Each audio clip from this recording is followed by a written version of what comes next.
It was an obvious target, strategic and symbolic, connecting the Russian mainland with illegally annexed Crimea, and not quite as secure as Russia must have hoped. A massive explosion tearing one section of the bridge apart early Saturday morning, one day after Vladimir Putin's 70th birthday. Russia's investigative committee says the blast was caused by a truck bomb and has identified the truck's owner as a resident of the city of Krasnodar. According to preliminary data, this morning a truck exploded on the road section of the Crimea bridge from the side of the Taman Peninsula. This set 7 fuel tanks of a train travelling in the direction of Crimea on fire.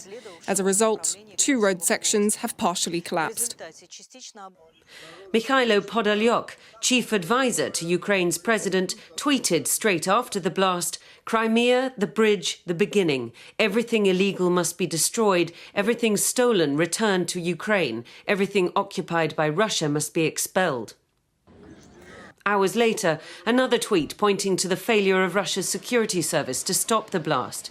Defence Ministry can now blame FSB for the future South loss, he writes. Isn't it obvious who made an explosion? Truck arrived from Russian Federation.